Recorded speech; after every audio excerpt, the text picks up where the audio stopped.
जय श्री राम दोस्तों, कैसे हैं आप सब? हो सब अच्छे होंगे। आज मैं आपको पहली बात बोलूँ, मैं रिव्यू नहीं रोस्ट करने जा रहा हूँ, क्योंकि जिस मूवी का मैं बारे में बात करने वाला हूँ उसका नाम है बैड न्यूज़। तुझसे बात करनी है मैन टू मैन। मूवी का नाम मूवी को पूरी तरह से जस्टिफिकेशन करता है। लिटरली ये बैड मूवी है, ठीक है। मतलब कि डिजास्टर से भी एक लेवल अब बोलूँगा मैं इस मूवी को। कुछ नहीं था इस मूवी में, लिटरली कुछ नहीं था। आज थोड़ा भाषा का इधर उधर हो जाएगा तो संभाल लेना, ठीक है। लेकिन यार मतलब आप कल्चर को किस ओर लेके जा रहे हो, किस ओर लेके जाना चाह रहे हो? मतलब लिबरल्स ने तो वैसे ही माँ भड़क कर रखी है दिमाग की, ठीक है। इन लोगों ने पूरे देश का सत्यानाश मार रखा है फ्रीडम के नाम पे। ये जो रॉन्ग फेमिनिज्म चला रखा है कि मतलब कुछ इच्छा के अगर कोई ड्रीम है तो ड्रीम के पीछे ऐसे पागल हो जाओ तो दुनिया को भूल जाओ, और दुनिया अगर आपको भूल गई तो उस ड्रीम को की सक्सेस के बाद आपको कॉन्ग्रेचुलेट करने के लिए लोग ही नहीं हुए तो क्या करोगे? ट्रेलर से में ही पूरी कहानी उन्होंने बक दी है। मूवी की स्टोरी में कुछ है नहीं खास। उस मूवी के स्टार्टिंग में दिखाते हैं कि नन्ना पांडे एक, ठीक है, एक नेपोटिज्म का गंदा प्रोडक्ट, जिसको हम पहले ही देख देख के इतना इरिटेट हो चुके हैं। उसकी तो लिटरली मूवी देखने का मन नहीं करता। उसका वो टैलेंट तो सभी ने देखा होगा, ये वाला, ठीक है, सभी ने देखा है। अब मुझे ये बताओ, वो आके पहले स्टार्टिंग के मुंह में बोलती है, उसको बोल रही है तृप्ति को। तृप्ति तो क्या बोलूँ, तो दूसरी राधिका आप्टे बनने वाली है इन फ्यूचर। उसको रोल ही इसलिए तुझे पैटर्निटी टेस्ट करवाना है मिल रहा है क्योंकि बोल्डनेस, टॉपलेस सब कुछ होने को तैयार है, ठीक है। उस लड़की का कोई कल्चर मुझे तो लगता है होगा भी रियल लाइफ में, क्या नहीं पता नहीं, क्योंकि पैसे के लिए कुछ भी करने को तैयार है, ठीक है। अभी लेटेस्ट मैंने कल्कि के भी रिव्यू में यही बात करी थी कि दीपिका पादुकोण में जब वो एक आग के अंदर से बाहर निकल रही होती हैं, पेट में उनके कृष्ण भगवान या कल्कि भगवान दिखाए हैं, ठीक है। मतलब अभी इंट्रोड्यूस नहीं किया है, मतलब भगवान दिखाए हैं पेट में। तो उसके बाद व्यूद वो नहीं, उनके कपड़े जल गए, बाल नहीं जले, कपड़े जल गए, ठीक है। मतलब उनको टॉपलेस दिखाना था इनको। मतलब आप एक को कल्चर को महाभारत से जोड़ रहे हो और उसमें ये वल्गैरिटी। अब ये जो आई है धर्मा प्रोडक्शन, एक तो करण जौहर का साला समझ नहीं आया, आज तक समझ नहीं आया। वो ढीले तो खुद तो कुछ हुआ नहीं, बच्चे भी अंग्रेजों के लेके बैठा है वो, ठीक है। हिंदू बच्चे उससे गोद नहीं लिए गए, पता नहीं कौन से अंग्रेजों की ब्रीड उठा के लेके आया वो, ठीक है। चलो बच्चे सब सेम होते हैं, लेकिन अपने कल्चर से उसको कोई लगाव नहीं है ढीले को, ठीक है। खुद की शादी हुई नहीं, सारी ठरक इसमें डाल रहा है मूवीज में। इसको पता ट्रायंगल लव में वो आता है। तू तो पहले ही बता दे, तेरा ट्रायंगल लव क्या, तेरा लव कहाँ था, किससे था? शाहरुख खान से, रणवीर सिंह से, किससे है तेरा? मतलब तूने फिल्म में दिखा, मतलब फिल्म की स्टोरी कख नहीं है। वो तृप्ति अपनी स्टोरी सुनाती है जिसका मूवी का नाम सलोनी है। सलोनी स्टार्टिंग में दिखाते हैं एक शादी में आती है, वहाँ उसकी मदर उसको लड़का दिखाने के लिए लेके आती है, साथ में उसकी मासी, जो एक और इरिटेटिंग, सबसे इरिटेटिंग कैरेक्टर है, जिसका नाम है नेहा धूपिया, जो उसकी मासी बनी है, ठीक है। मासी मतलब यार मेरे को एक चीज़ समझ नहीं आई, उसको लिया ही क्यों, और इतना गंदा ड्रेसअप दिया उसको। क्वांटम फिजिक्स थोड़ी ना है, सिंपल सा सवाल है, जोर लगा दिमाग पर और बता बाप कौन है। सही में नहीं पता यार किसका है, बहुत कंफ्यूजन है। उन्हें मिस्ट्री सॉल्व करने वास्ते मैं शर्लॉक ने बुलावा। पैटर्निटी टेस्ट देख के वो पहले नहीं सही जाती, ऊपर तो और नहीं सही जा रही थी। मतलब यार क्या क्या सोच के आपने, ठीक, उसको वो उसी टाइप की दिखाई है जैसे रियल लाइफ में। इट्स हर चॉइस, ठीक है। वैसी है ना कि भाई 2 4 रखे बोलो 10 रखे हो, उसकी चॉइस है, ठीक है ना। शायद तू भी रियल में रखती होगी। और देखा जाए तो अब मूवी, पहले तो उसको कोई ड्रीम पूरा करना है, एक मिराकी शेफ्स का कोई बड़ा अवार्ड है, उसको वो जीतना है सलोनी को। वो अपनी माँ को कहती है पहले तो मैं अवार्ड जीतूंगी, और वो नेहा धूपिया भी उसको सपोर्ट करती है। इंस्टेंटली उसकी जो नज़रें मिलती हैं, अखिल चड्डा सब तो बड़ा @अखिल चड्डा सब तो बड़ा ऐड कर लेना। अखिल, आई एम प्रेग्नेंट। डायलॉग है मूवी के अंदर, बार बार चलता रहता है। जिसका जो विकी कौशल ने वो किरदार निभाया है, अब देखा जाए तो इंस्टेंटली उसके साथ अट्रैक्ट हो जाती है, इंस्टेंटली बात भी करने लग जाती है, इंस्टेंटली फ्लर्टिंग भी स्टार्ट हो जाती है। पहली बात तो रियल लाइफ में इस लड़की कौन करती है? I don't think so. 10% अगर लड़कियां गंदी हैं भी हैं तो 90% अच्छी हैं, ठीक है। मैं पर्सनली ये मानता हूँ, क्योंकि इनके चक्कर में 10-20% के चक्कर में सारी अच्छी लड़कियों का भी पॉइंट ऑफ व्यू चेंज होता जा रहा है। एक तो इंस्टाग्राम ने वैसे बिड़ा कर रखा है, दूसरा करण जौहर ने कर रखा है। इसको पता नहीं क्या इन चीज़ों से बड़ा वो आता है। एनिमल मूवी में भी इस लड़की का ही मेरे को रोल सबसे बेकार लगा था। क्या है मतलब इस लड़की में ऐसा क्या है जो लोग बस वही है, बोल्डनेस दिखा रही है, अपनी नंगी तुड़ंगी होने को तैयार हो जाती है बस, और तो कुछ है नहीं। आज के अभी इसका भी वही हाल होगा, राधिका आप्टे वाला, वो भी कुछ टाइम तक यही सब कुछ करती रही। आज कहाँ है? सालों में एक उसकी कोई वेब सीरीज आएगी तो आएगी, या छोटा मोटा किरदार मिल जाएगा, कोई मेन रोल में आ रही है वो। इसका भी वही हाल होने वाला है, कुछ नहीं रहना है इसके बाद भी। अभी इंस्टेंटली फिल्में मिलेंगी, फिर इंस्टेंटली ये भी टाटा बाय बाय करते हुए इंडस्ट्री को दिखेगी। बाकी कहते ना, अगर आपको कुछ दिखाना है तो चज का दिखा लो। भाई स्टोरी में क्या हुआ, वहाँ पे इंस्टेंटली मिले, थोड़ी डेटिंग हुई, शादी हुई, शादी के बाद एक अजीब चीज़ इन्होंने दिखाई कि जो अखिल है वो बार बार उसके मतलब रेस्टोरेंट में पहुँच जाता है सलोनी के डिस्टर्ब करने, कभी किसी रीज़न से, कभी किसी रीज़न। पहली बात तो इतना डेस्परेट हस्बैंड कौन सा होता है आज के टाइम में? मुझे तो नहीं लगता कोई इतना डेस्परेट होगा। I don't think so. कोई भी इतना पागल नहीं होता कि बार बार अपने वाइफ के ऑफिस में पहुंच जाए, उसको तंग करने लग जाए बार बार। अरे यार ठीक, वो चाप कॉर्नर का मालिक, फेमस चाप कॉर्नर का मालिक बताया गया, इतना भी झल्ला थोड़ी हो सकता है, इतना भी कोई डेस्परेट नहीं होता। फिर उसके बाद एक सीन में दिखाते हैं कि भाई सलोनी के रेस्टोरेंट में ही उसको कोई कहते हैं ना, जो गेस्ट आया होता है वो उसको सुना देता है उल्टी सीधी क्या कि भाई क्या ये बनाया है, क्या नहीं बनाया है, और 4 बातें सुनाता है। उसको देख के उसको गुस्सा आ जाता है, तो अखिल चपेट मार देता है। वो उस पब्लिकली उसके सामने, कस्टमर के सामने उसको उसी को सुनाती है अखिल को। घर में आके इस चीज़ को बहस होती है, माँ सुन लेती है तो वो रोने लग जाती है, क्योंकि उसकी माँ को भी सलोनी उल्टा सीधा बोल देती है गुस्से में।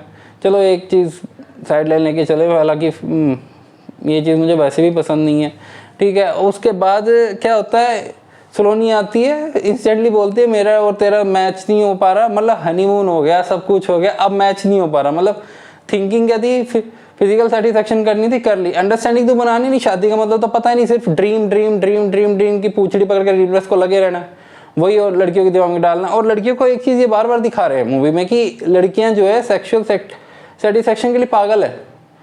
यहाँ पे बोलती है कि मुझे डिवोर्स चाहिए, इंस्टेंटली अकल भी बोलता है ठीक है भाई तू भी ले डिवोर्स, ठीक। उसके बाद वो चली जाती है मंसूरी। वहाँ पे रेस्टोरेंट में जो मैनेजर होता है वो होता है एमी विर्क, ऑनर होता है, मैं वो होता है, मेरे को समझ नहीं पाया क्योंकि मैं पहले थिएटर में बैठ ही नहीं पा रहा था।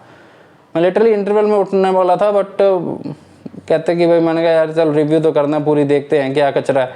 लिटरली थिएटर में बैठा नहीं जा रहा था देखने के लिए ऐसी मूवीज़, दिमाग की दही कर देते भैंड, सॉरी यार गाली निकलने लग जाती है मुंह से। बंदा इतने महीने से पैसे कमाता है, और दूसरा यार ये कचरा देखने जाते हैं हम लोग। पहले ही पब्लिक इन चीज़ों को निकाल चुके, रेटिंग आप देख ही चुके मूवी की क्या है, ठीक है। पब्लिक रिव्यूज़ गूगल पे 3.5 या 3.4 के हैं, और बुक माई शो पे इसकी रेटिंग 5.9 है। वो भी लिबरल से इसको फेक रिव्यूज़ दे के बढ़ा रहे हैं, नहीं तो ये 3.3 स्टार भी डिजर्व नहीं करती। कॉमेडी के नाम पे कुछ नहीं है, फालतू के 2-4 पंचीज हैं जो आपने उसमें देख लिए थे ट्रेलर में। और बच्चा मेरा ही है और किसका होना है? तुझे बड़ा कोई ऋषि मुनि खीर खिला गया?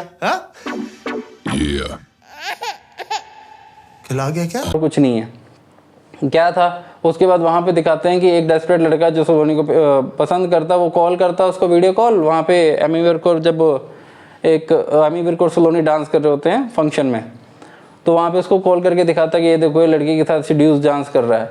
वो उससे एक लेवल अप चली जाती है, वो सीधा उसके साथ फिजिकल रिलेशन कर लेती है एमी विर्क के साथ। ये ना थोड़ा T20 की तरह हो रहा है। मैं ना थोड़ा टेस्ट क्रिकेट का फैन हूँ। I like Cheteshwar Pujara. एमी विर्क शाय होता वो फिजिकल रिलेशन कर लेता है। अब कोइंसिडेंटली अगले दिन वो उसकी एनिवर्सरी होती है, तो वो वहाँ पहुँच जाता है और अलमीरा के अंदर बैठा हुआ दिखता है। वो आया कैसे वो चीज़ नहीं पता, ठीक है। वो अंदर बैठा हुआ है, भाई साहब आते ही दोनों में 2 बातें नहीं होती, इंस्टेंट फिर फिजिकल रिलेशन। मतलब सलोनी तो फिजिकल रिलेशन में ही मरी पड़ी है, कभी किसी से कर लो, कभी किसी कर लो, मतलब अब उसके बाद नेक्स्ट डे ही पता लगता है कि वो प्रेग्नेंट है, अपनी वो सड़ी हुई मच्छी को बताती है, नेहा धूपिया को। अब वो कंफ्यूज है किसका। नहीं, एक बात बताओ, पूरे हनीमून में कुछ नहीं हुआ, एक दिन वो आया तो एक दिन वो आया, तब हो गया, कोई सेंस नहीं बनी। उसके बाद दिखा रहे हैं भाई साहब, ठीक है कि भाई वो एक नई बीमारी कोई बता के पता नहीं क्या है, वो कह रहे चाइना से ही, मतलब चाइना का एक वो केस हुआ होगा उसमें कि 2 एग जनरेट हो गए दोनों के अलग अलग स्पर्म से, ठीक है। अब उस चीज़ को ये लोग बड़ा प्रॉब्लम क्या है? It's a once in a lifetime phenomena. This is a case of heteropaternal superfecundation. एक ही साइकिल में 2 अलग अलग एग्स फर्टिलाइज हुए हैं, इसीलिए आप दोनों ही बाप हैं। तो शुरू करें। दवा दे रहे हैं, बहन है की तुम्हारी सारा बांद्रा करण जोर भज जा, तेरे तो मैं धोनी ला दूं किसी दिन। क्या है, क्या तेरे को दिक्कत क्या है? एक वो बालाजी बैठी है जिसकी खुद भी कुछ नहीं हो रहा, शादी नहीं हो रही, कुछ नहीं हो रही, वो अपनी सारी भड़ास जो है कभी लव स्टोरीज में निकाल रही है, कभी अपने अल्ट बालाजी के उसमें निकाल रही है, कभी कोई वल्गर सीरीज निकाल रही है। और सबसे ज़्यादा गुस्सा आता है जब ये चीज़ मैंने एक नोटिस करता हूँ कि जब नाम रखा हुआ अल्ट बालाजी और दिखा क्या रही है वल्गैरिटी। शर्म आनी चाहिए इन लोगों को, लिटरली शर्म आनी चाहिए। और उसके बाद दिखाते हैं कि भाई अखिल को पता लगता है, उसको डॉक्टर बताता है कि हाँ भाई दोनों का सेम है, अलग अलग टाइम पे एग जनरेट हो गया है, दोनों बच्चे साथ में ही पैदा होंगे। उसके बाद बस उन दोनों की वो लड़ाई झगड़ा दिखाया थोड़ा बहुत, वो उस पर मुझे पता था तू आएगा, कॉम्प्रो करना है। ओ हेलो, मैं कोई याद मुश्किल वाला रणबीर कपूर नहीं हूँ जो हाथों में मेहंदी लगा के चन्ना मेरा करता रहूंगा। मैं भी ना कोई बरेली की बर्फी वाला राजकुमार राव नहीं हूँ जो टैलेंट दिखा के बाद में कृति आयुष्मान को सौंप दूं। हाँ तो मैं भी कोई मनमर्जियां वाला विक्की कौशल नहीं हूँ। ओए, डोंट गेट पर्सनल। भी कोई हंसी वसी नहीं आती, कोई पंचीज। आप वैसे भी फर्स्ट हाफ से इतना इरिटेट हो जाओगे तो सेकंड हाफ में आपको मन ही नहीं करेगा मूवी देखने का। हंसी तो बिल्कुल नहीं आती, एक आधी कम में अगर आ भी जाए तो ज़बरदस्ती का हंसना है और कुछ नहीं है, कुछ भी नहीं है। गाने 2 अच्छे हैं, एक लास्ट में आता तौबा तौबा और एक बीच में गाना आता वही अच्छा है। गानों में भी कोई खास दम नहीं है, कॉपी पुरानी मार रखे हैं, ठीक है। तो अब यार ये चीज़ अब अगर आप पहले ही देख लो, आज इंस्टाग्राम ने लड़कियों का माइंड कितना ज़्यादा डाइवर्ट कर दिया है। और उसमें कुछ ऐसी कैरेक्टर हैं जो ऑलरेडी सोफिया इंसारी जैसी है, इन लोगों को देख देख के लड़कियां वैसी हुई, क्योंकि सबको पैसे से मतलब है, इज्जत वगैरह से कोई मतलब रहा ही नहीं है। आपकी रिस्पेक्ट कैसे है? हम भी कॉर्पोरेट सेक्टर में काम करते हैं, ठीक है। अब भांडगिरी करके तो मैं भी कुछ ना कुछ लाइक्स सब्सक्राइब ले आऊँगा, मैं भी तूतड़ियाँ मार के नाचने लग जाऊँगा, भांडगिरी करने लग जाऊँगा, उसको टैलेंट नहीं बोलते। पहली बात ना, मैंने जब ये चैनल स्टार्ट किया था मैंने पहले ही सोच लिया था सच्चाई बोलूँगा, मेरे को ये फ़र्क नहीं पड़ता किसी को क्या है क्या नहीं है, लाइक करो सब्सक्राइब करो, मैं उसके पीछे नहीं भाग रहा हूँ। मुझे चाहिए कि एटलीस्ट लोगों को, जो 2 लोग भी देखें वो भी रियलिटी को समझे कि आपको ये लोग बनाना क्या चाहते हैं। कोई लड़की ऐसी होती है रियल लाइफ में? मुझे तो नहीं लगता कोई ऐसी रियल लाइफ में होती होगी। दिल्ली का कल्चर मैंने भी देखा, हाँ हो गया, बिगड़ गए। क्यों? इन्हीं चीज़ों के कारण। इंस्टाग्राम में जो इतना फेक वर्ल्ड चल रहा है ना, मैं लिटरली कह रहा हूँ इंस्टाग्राम तो बैन होनी चाहिए। कांग्रेस ने वेस्टर्न कल्चर यहाँ पे एस्टेब्लिश करने का बॉलीवुड के थ्रू वो कर लिया है कि करना ही करना है हमें यहाँ पे। आए दिन नौटंकी, आजकल तो कोर्ट भी इनका साथ दे रही है। अभी रिसेंट में मैंने जजमेंट सुना कि भाई जो कोर्ट है उसने वो यूपी गवर्नमेंट को बोला है कि नहीं नहीं ये रूल आप पास नहीं कर सकते। जो वहाँ पे भट्ट नाम के कोई हैं जज जिसने निर्णय सुनाया है, वो बोल रहे हैं कि भाई मुस्लिम का रेस्टोरेंट ज़्यादा साफ़ होता है हिंदू से। अच्छा जी, साथ में चलिए हम खिला लाते हैं आपको। ये थूका थाकी वाले कहते खाने आपको ही अच्छे लगते होंगे, भाई हमें तो अच्छे लगते नहीं है। सोनू सूद को शायद थूका थाका, वो किससे कंपैरिजन कर रहा है? अपना शबरी जी ने बेर खाए थे। अच्छा जी, शबरी मतलब राम जी ने शबरी जी के जूठे बेर खाए थे, तो जूठे बेर की इस कहानी नहीं पता कि वो कितनी बड़ी साध्वी थी। वो इसलिए कर रही थी कि उनको झूठा, वो भी भगवान ने उनकी श्रद्धा भावना और देख के खाई थी, वो उनको थूक डाल के नहीं खिला रही थी। वो ये चक रही थी कि कोई कड़वा बेर उनको मुँह ना लग जाए। थूक डाल के यूरिन पे करके ऐसा कब खाता है? तो सोनू तू ही खा ले भाई, तेरे को अच्छा लगता होगा मुतेला खाना, ठीक है ना। तू न्यूट्रेला ना खाया कर, तू मुतेला खा लिया कर। हगने के लिए सोशल मीडिया मिलता है। मानता हूँ ये सब इन्हीं का है, पैसे की माया है भाई साहब। 8500 रुपये में जनता बिक गई कि भाई 8500 रुपये मिलेंगे, वोट डाल दिए। आज अयोध्या के नागरिकों को पता लग गया ना रिजल्ट कैसा होता है। यूपी वालों को रिजल्ट पता लग रहा है ना। आज तुम्हारी बहू बेटियों को घर से उठा के ले जाएंगे या इन लोगों को तंग करेंगे, तब क्या कर लोगे तुम लोग यार? तभी 8500 रुपये काम आ जाएगा तुम्हारे। मतलब गुंडे एक्सेप्ट करना पसंद है तुम्हें? 8500 रुपये में गुंडे मिल जाए, गुंडे आ जाएंगे, कोई दिक्कत नहीं है। तुम्हारी बहन बेटी को छेड़े, कोई दिक्कत नहीं है। क्या बात करते हो यार तुम लोग? सीरियसली तुम लोगों ने दिमाग खराब करके रखा हुआ है। करण जौहर का तो यही काम है कि पूरी जनता को इन्होंने इन्फ्लुएंस करना है कि गंद मचाना है। तृप्ति जो भी है इसको, मतलब ये भी एक तरह की, मैं क्या बोलूँ इसको, सॉफ्ट पॉर्न स्टार बोलूँ। ये सॉफ्ट पॉर्न ही कर रही है और क्या कर रही है। कपड़ों की इज्जत है तो इनके लिए कुछ नहीं है, पैसा दे तो कुछ भी कर लो। यही है ना, पैसा दे दिया सब पब्लिकली, बस कपड़े उतार दिए। पैसा चाहिए बस। लिटरली ये मूवी मत देखने जाना भैया, मत देखने जाना। ये ढीले की मूवी है, दिमाग खराब करेगी, पैसा वेस्ट है, कुछ नहीं रखा मूवी के अंदर। घर जाओ, बैठो, खाओ पियो, मौज करो, मत जाओ ये मूवी देखने। और जगह कहीं रेस्टोरेंट में जाके खाना खा लेना फैमिली के साथ, ज़्यादा अच्छा एंटरटेनमेंट होगा। ठीक है, ये आने वाले टाइम में स्त्री 2 आ ही रही है, वो देख लेना, वो फार बेटर निकलेगी इससे। उसमें ऐसा कोई एजेंडा तो मुझे अभी तक नज़र आ नहीं रहा है। या कोई और मूवी आने वाली है, पुष्पा 2 के लिए पैसे बचा के रख लो, या डेडपूल आ रही है उसके लिए रख लो। मतलब घर बैठो भाइयों, स्पेशली लेडीज़ को तो मत लेके जाओ, मत लेके जाना है मूवी देख के, रिक्वेस्ट कर रहा हूँ पर्सनली। बाकी यह रोस्ट आपको कैसा लगा ज़रूर बताइएगा। जय श्री राम।